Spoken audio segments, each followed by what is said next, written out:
Today, I blame Socrates for his own execution and explain how even people who mind their own business can get dragged into politics against their will.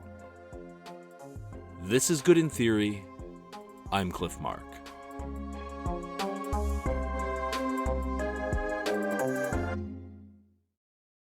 Welcome to the fifth and final episode in our series on Plato's Apology. The reason we're here, 3 episodes after I got through the actual text of the book, is that this book contains nothing from the accusers, nothing from Socrates' enemies, no context. It's supposed to be a crime story, but it consists only of a rant from the defendant about how he's being done dirty by a bunch of haters who are mad at him because of how stupid they are. The book only tells one side of the story. But if you were alive when Plato published it, that wouldn't have mattered, because the trial of Socrates was such a famous public event that everyone who was around at that time already knew what happened. They would have been familiar with the case against Socrates, so Plato didn't have to repeat it. But if you're reading the book 2,000 years later, that kind of context has a tendency to fade into the background. And if you just stick to what's in the book, to Socrates' side, that'll affect your interpretation of the story. Historically speaking, one-sided interpretations have given Athens and democracy and politics all a bad name. The most common interpretation of the story is as a kind of morality tale. Innocent and virtuous Socrates is persecuted by the intolerant Athenian mob. And the lesson that people draw from it is that we must always protect precious philosophy from mean old politics. But here's the thing. I don't think that politics and philosophy are necessarily enemies. And I'm not even convinced that the Athenians were that bad. We just haven't heard their side of the story. That's why this episode is called The Apology of Athens. An apology is a defense speech. It's a justification of something. And in this episode, I'm going to do my best to tell their side, to explain why I think that even a reasonable Athenian with good intentions might have decided to execute Socrates, even if he didn't care about piety, and even if he didn't think that Socrates was an oligarchic agent. And I think that when we hear this fuller version of the story, it tells us something more than politics bad, philosophy good, free speech forever. It tells us something about why philosophy, which is usually completely apolitical, can suddenly become political, whether it wants to or not.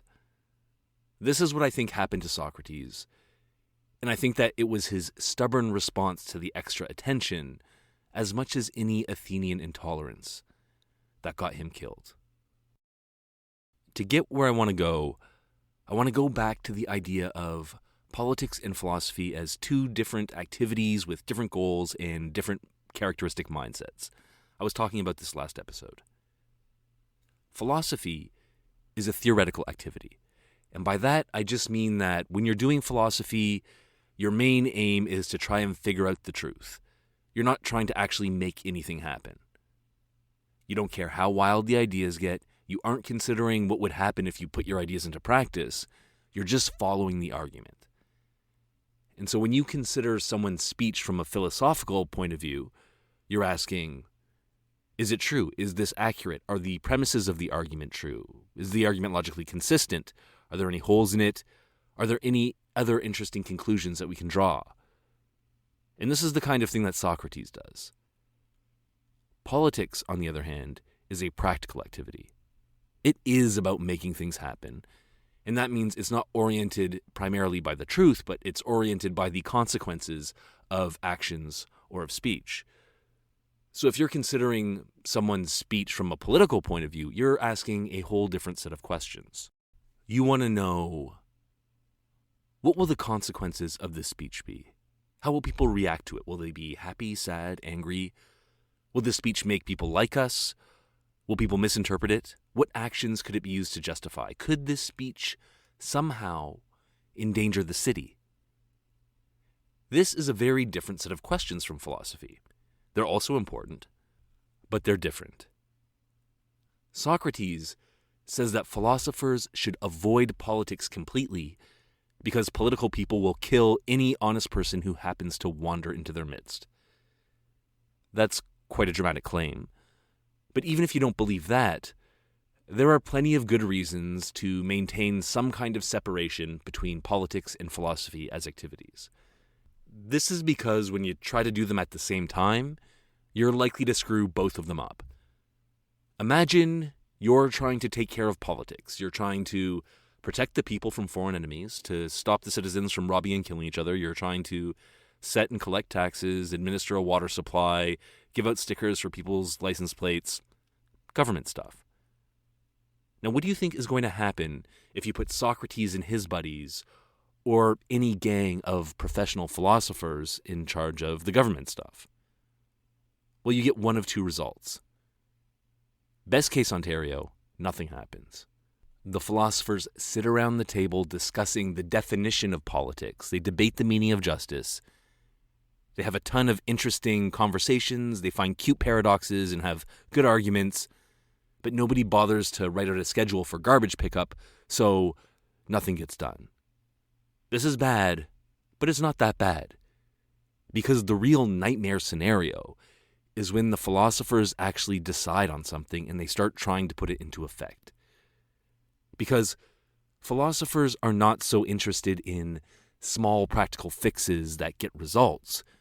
They're interested in beautiful, overarching visions of society, in counterintuitive proposals to change everything. So if they do decide to do anything, it's probably going to be something pretty messed up. For example, in Plato's Republic, Socrates proposes banishing all adults from the city so they could more effectively brainwash the children. He proposes a state-managed eugenics program, a kind of benevolent fascism, and a training program for your absolute rulers that involves something like 20 years of math class. And these are all neat ideas. They're neat to talk about and to think about, but they're not very practical. And this is one of the key insights of conservative thought throughout history. And that's beware of letting philosophers wield power, because they tend to come up with stuff that looks really beautiful on paper, but that doesn't always work and often involves a catastrophic amount of suffering and violence to achieve. That's why people always say that what's good in theory is not always good in practice. But as a theory guy, I am honor-bound to remind you that it is also true that what's good in practice usually makes absolute dogshit theory. Think for a second about what you want from good philosophy. You want something that is precise, nuanced, accurate, yes, all of those things. And if it's good, if it's going to be interesting, you also want it to be counterintuitive. You want it to tell you something new about the world, to show you a new perspective on things you already know. Philosophy is more fun when it proves something a little weird. Now imagine you put professional politicians in charge of the philosophy factory. This is a disaster. With the partial exception of the current American president, I honestly have a tough time telling the difference between most political speeches that I've heard in my life. And that's because most of the time, political speeches aren't designed to be interesting or precise or introduce new ideas. They're designed to avoid controversy, avoid offending anyone, avoid giving the opposition anything that they can twist around. They're written to avoid making any promises that no one really wants to keep. And the result is usually a series of platitudes that are so vague that it's hard to figure out if they have any meaning at all. But tonight I say we must move forward, not backward, upward, not forward, and always twirling, twirling, twirling towards freedom. And writing speeches this boring kind of makes sense in politics. The stakes are so high that you really just don't want to spook anyone. You want to reassure them that nothing crazy is about to happen. If the Prime Minister came on television and said, well, I've been reading a lot of Plato lately, and I'm going to be making some changes around here, he will have my attention. I'm interested, but I'm also worried. In day-to-day politics, usually bland is good. And even if you take those political speeches that everyone thinks are great and inspiring and that people sometimes cry listening to, take Churchill talking about fighting on the beaches or MLK dreaming about racial harmony. These speeches can be very moving and enjoyable to listen to. But from a theoretical point of view, they're also usually pretty boring because they're rhetoric. And when you're doing rhetoric, you're trying to make people feel something strongly. You're trying to motivate people to do something. And that usually involves simplifying things, making them obvious. You're not trying to introduce nuance and ambiguity. You're not trying to make anything counterintuitive. You're just going to fight them on the beaches and on the street and wherever. So whether they're day-to-day boring or inspiring in a serious situation, pro-politicians are usually boring theorists. But the really bad thing is it's not just them. If you put yourself in a political mindset, I think it'll immediately make it harder to do good philosophy. Because to get into the philosophical headspace where you're doing fun, off-the-wall theory, seeing counterintuitive weirdo stuff, you have to kind of turn off the part of your brain that's calculating the consequences. If you're constantly thinking, how will people interpret this? Will they understand? Will they be mad? Will this justify something bad? If you're focusing on the consequences, you're losing focus on the argument and on the truth. You're not only doing philosophy anymore. You're doing rhetoric or public relations or some other form of persuasion. If you want to go hard in philosophy, you can't be worrying too much about what people think about you. And this is all to say that being in the political mindset is going to screw up your ability to do good philosophy, and being in the philosophical mindset is probably going to impair your ability to get anything done in politics. So the idea of keeping the two activities separate seems like a good idea. How do we separate them? In his defense speech, Socrates implies that there's two spheres of life. There's the public sphere, and that's everything to do with politics. It's talking in the assembly, being a civil servant, stuff like that. Anything that concerns the public interest is politics. And then there's the private sphere, which is basically everything that isn't politics. Socrates says that philosophers need to lead private lives, and he doesn't mean they have to be hermits or live alone or stay locked up in a university. He's just saying they have to stay out of public life. And Socrates figures that as long as he doesn't start interfering in politics, then politics isn't going to have any reason to interfere with him. And that's part of why Socrates is so mad at the trial. He's making it sound like he was deep in the private sphere, minding his own philosophical business. And then along comes politics, storming down from the assembly to the marketplace, froth-mouthed and furious, and they grab Socrates by the ear and they haul him into court, and they convict him without even listening to reason. It's like politics is unfairly violating the private sphere and punishing Socrates. I think it's all a little more complicated than that. Today, we also have this division between public and private. We have a private sphere where you can kind of do whatever you want, say whatever you want, and it's not supposed to be the government's or anyone else's business what you do. But the barrier between that private sphere and the public sphere is never completely watertight. Things cross from one side to the other all the time. There are things that used to be political, like your choice of religion or interracial marriage, and these things have become private issues. They're nobody's business. And there are also things that used to be apolitical that have become political. Imagine a comedian who was adored throughout the 1990s for his light-hearted riffing about the differences between the sexes and the races. And you put him on stage in 2020. That set's going to hit different. He's going to find out that his jokes have become a lot more political than he ever intended.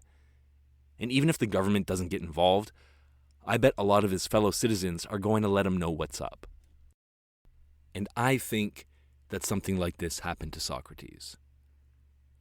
To put it all together and to explain how I think it went down, I wrote another made-up speech by another made-up Athenian. So, if you remember in episode 3, We had Socrates trying to convince the jury to convict Socrates because his philosophy was causing skepticism. And then in episode 4, last episode, Fudgicles was arguing that Socrates was masterminding oligarchic conspiracies and therefore had to be convicted. Now this time, Citizen Creamsicles is going to be trying to convince the jury to vote for the death penalty rather than let Socrates off with a fine. And he's going to be trying to convince them to do that even if they think that Socrates is innocent of the impiety charges, even if they don't care about skepticism, and even if they don't believe that Socrates intentionally started any conspiracies.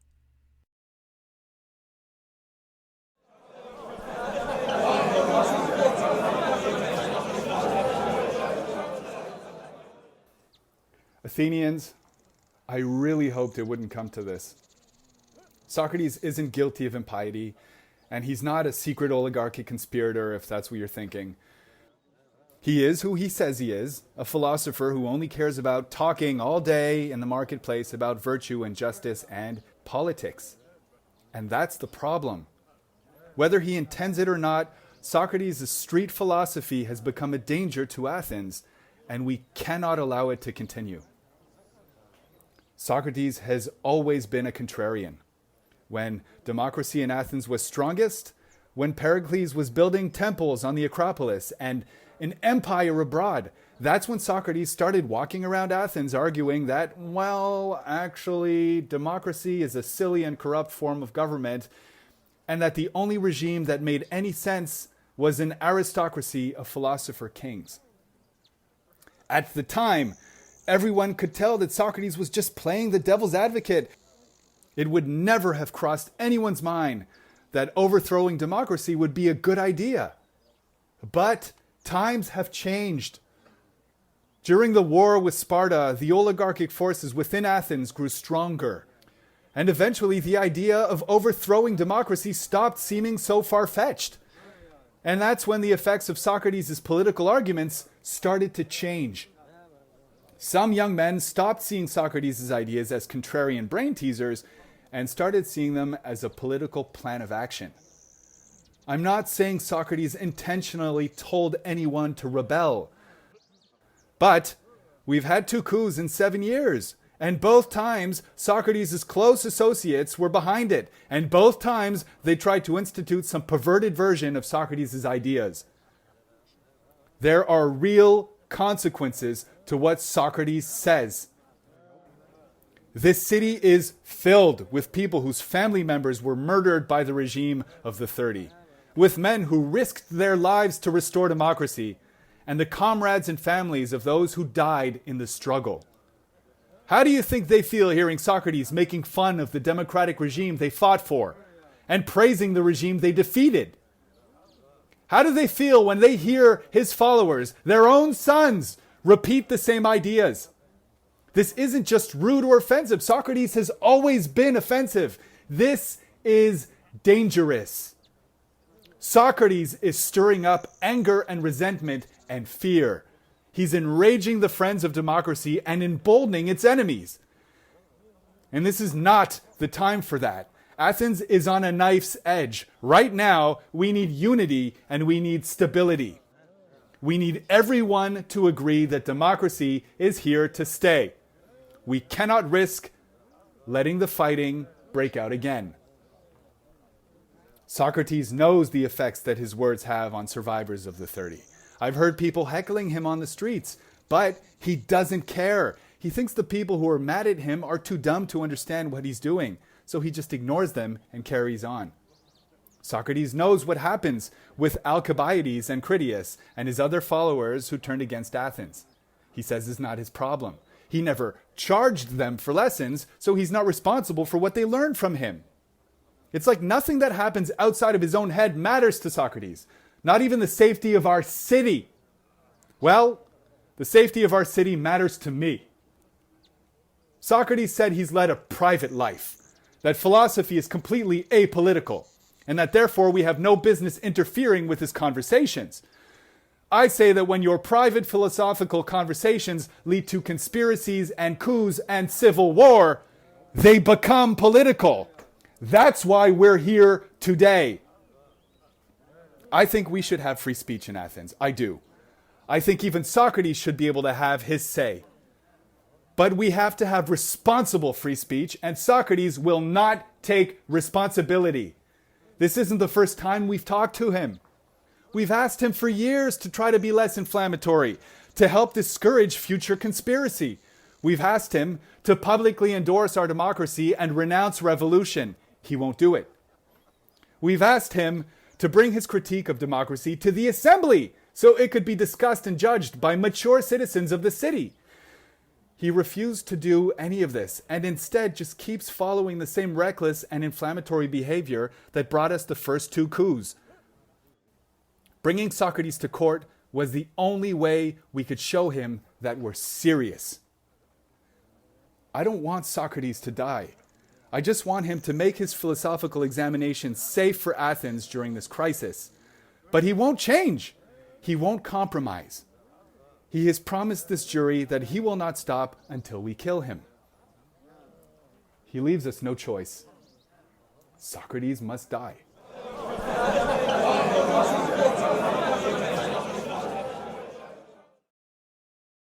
That is the last made-up speech against Socrates. For the sake of transparency, I want to remind you that that speech is fictional. It is not based on any specific text. I have no hard historical evidence that any individual actually went up to Socrates and asked him to cut it out before the trial or to publicly endorse the democratic regime. And there were no speeches during that part of the trial normally, so no one would have been up making that speech. And last point, to be perfectly honest, if you really did want to convince a large group of people to kill a guy, you would never open by saying he's innocent. But I still think that it is entirely plausible that a lot of the jurors in that court were thinking like Creamsicles. Because in the very precarious political circumstances of Athens in 399 BC, I can see a reasonable and well-intentioned person pulling Socrates aside and saying, "Hey, Socrates, seeing as we've just restored democracy after a major reign of terror and we're trying to keep a lid on things, could you maybe not go around saying pro-oligarchy talking points and riling everyone up? Thank you." And if somebody could have said that, I think it's pretty obvious from his defense speech that Socrates would not have listened to anyone asking him to rein it in. And things could have escalated from there. And if that's how things did go down, and I haven't found any evidence against it, then that changes the whole story, and it changes the lessons that we can draw from it. The traditional interpretation is that a rabid democratic mob came after an innocent wise man.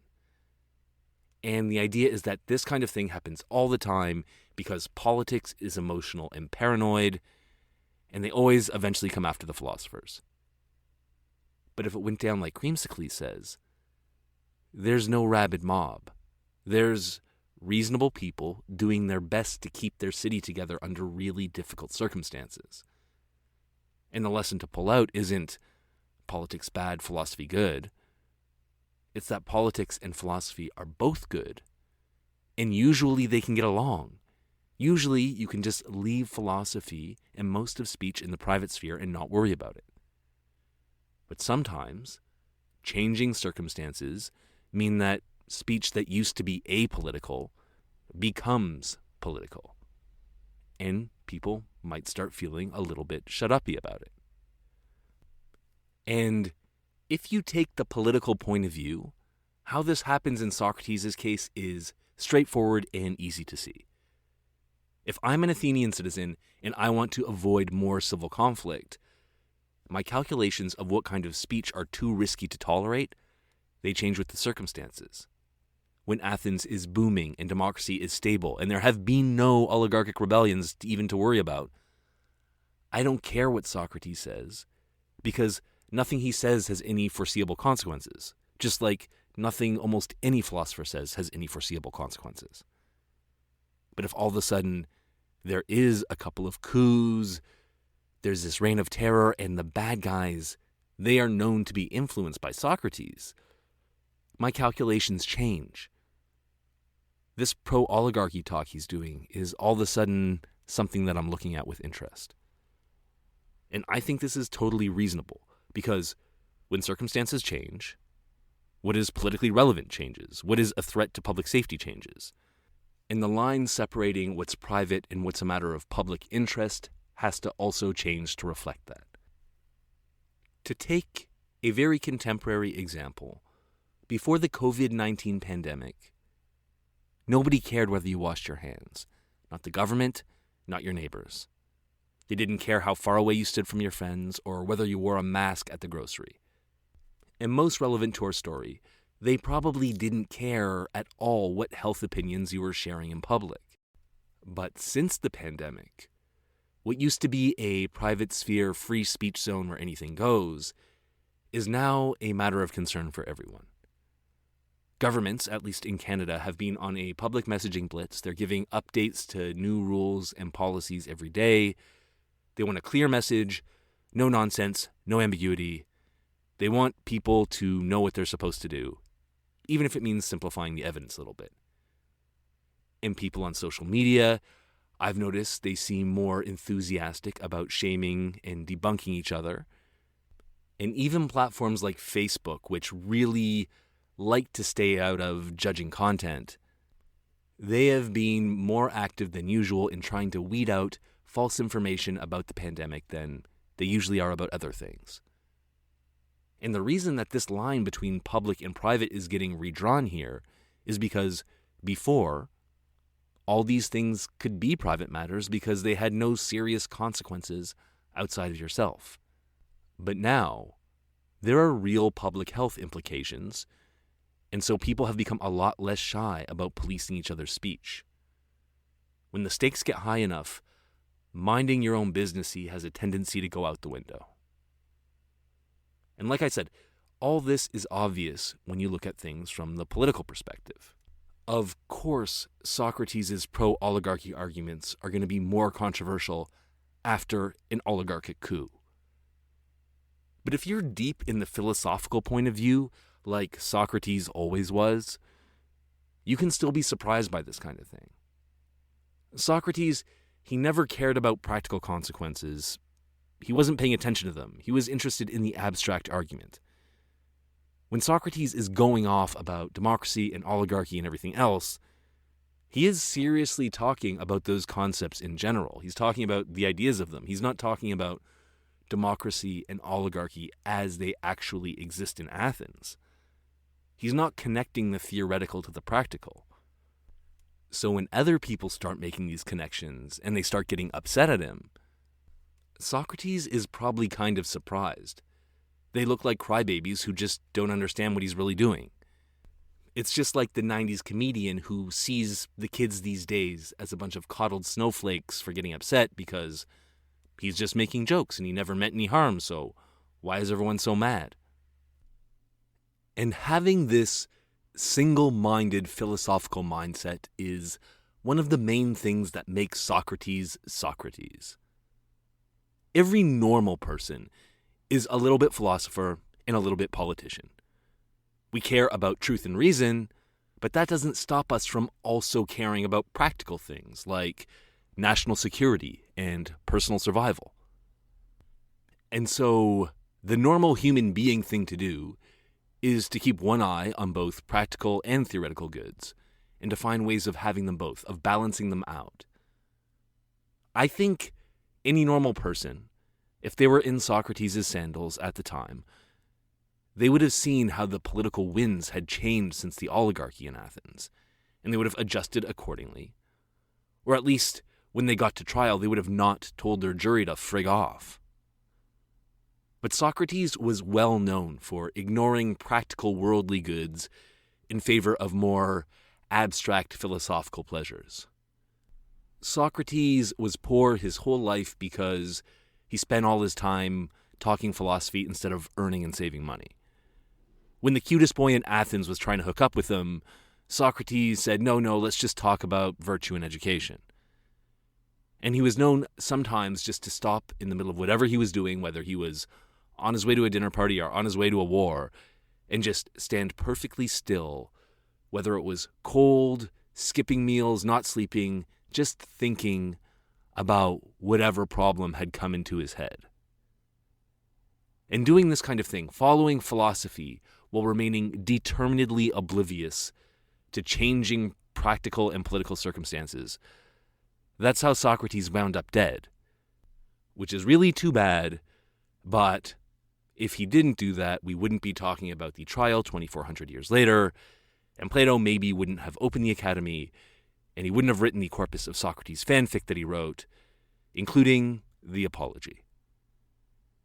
And I want to conclude this series on this book by saying a few words on what kind of book I think it is. The reason I've been going on for so long about this text is because I've been making an argument about what kind of story it is. A lot of people talk about the Apology as if it's a morality tale. And morality tales are a certain kind of story. They're written specifically to make you feel a certain way. Morality tales paint perfectly good heroes and diabolical villains, and you know who to love and who to hate. And you might say that these stories are manipulative, but that is the whole point. They're supposed to affect your emotions to motivate you to follow the moral of the story. And if you're reading fairy tales, the moral might be don't talk to strangers, or don't steal a witch's radishes, or don't break into a bear family's house. But with the trial of Socrates, the moral that people usually give is something like preserve free speech, avoid democratic government, don't persecute philosophers, whatever moral you want to slot in there. In other words, morality tales are a kind of persuasive speech. They're propaganda. That's not necessarily bad, but that's what they're doing. There's another kind of story that I want to talk about, which, for the sake of symmetry, I'm going to call philosophy tales. These are the kind of stories and examples that philosophers like to discuss over and over again in great detail, sometimes over the course of generations. In episode 3, I talked about the wild examples that philosophy profs talk about in their ethics classes.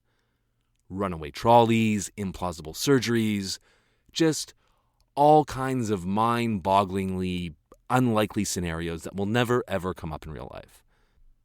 But in addition to being weird, philosophy tales also feel different and have a different point than morality tales. Where morality tales usually put all your feelings on one side, philosophy tales are usually emotionally ambivalent. They specifically try to find a spot where you're not sure how you feel about the issue. For example, if you feel okay about running one person over with a trolley to save 5 people who are standing on the other track, the very next question a philosopher is going to ask you is whether you'd push someone off a bridge in front of the trolley to save those same 5 people. And most people don't feel too good about the second one. And the idea is that you have these conflicting feelings and intuitions, and that's supposed to make you stop and think and hopefully get some kind of insight into things that you never would have had if you didn't imagine yourself running people over with trolleys. What I'm calling philosophy tales are supposed to make you think more than they're supposed to make you cheer or boo. Some people think the Apology is a morality tale. I think it's the other kind.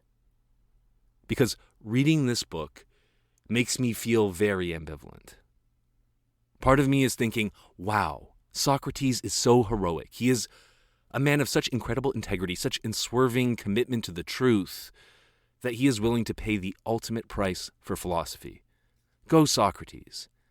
And at the same time, I'm mad at Athens for treating him so unfairly. But there's another part of me that's thinking, what are you doing, Socrates? Nobody wants to kill you. They just want you to stop making trouble. So stop making trouble. Compromise. Your friends love you. You have a family. You have lots to live for. Just say sorry and keep doing philosophy quietly. Don't force them to kill you. And the more I think about the political situation in Athens at the time, the more I'm sympathetic to these Athenians who just wanted Socrates to tone it down a little bit And then all of a sudden he's forcing them to make the choice between either executing him or awarding him a state pension for insulting them.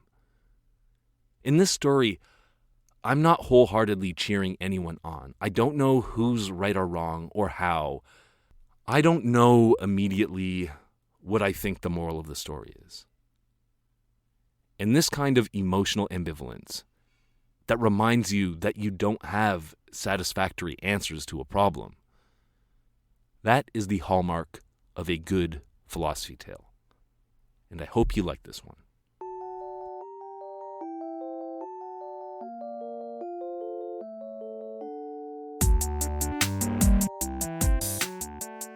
Thanks to everyone who helped on this series, and special thanks to Sepida and Amara for feedback on drafts and episode art, and thank you to Zach Amsleg for playing Creamsicles. This episode is brought to you by Patreon sponsor Paul Sager. Thank you for your support.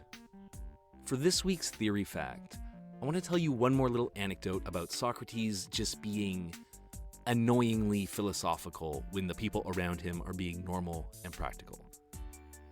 The Apology is not the last dialogue that Socrates was in. There's another one called Crito where Socrates is in jail awaiting execution, and his buddy, whose name is Crito, comes in and he says, "Socrates, I've bribed the guards, the doors are open, let's get you out of here. Let's go to my country house and you can live for the rest of your days, talking philosophy, we can drink that good wine from Crete, it'll be fun. Your friends will visit, your family can come join you, and your kids will get to grow up with a dad." And Socrates says, "Well, do you think it's really the right thing to do to escape from prison?" And Crito says, "Yeah, of course, let's go." And then Socrates says, "Prove it. Prove to me that it's the right thing to do to escape from prison. And if you do that, I'll come with you." And so he makes his friend Crito, who came to bust him out of jail, sit down in the middle of a jailbreak and try to prove to him that he should escape. And of course, Socrates isn't convinced. He takes the other side of the argument. And eventually he argues Crito into admitting that it would be wrong to escape. And then he's like, "Okay, well, it's wrong to escape. I guess I'm saying, thanks for trying though." And then they kill him a couple of days later.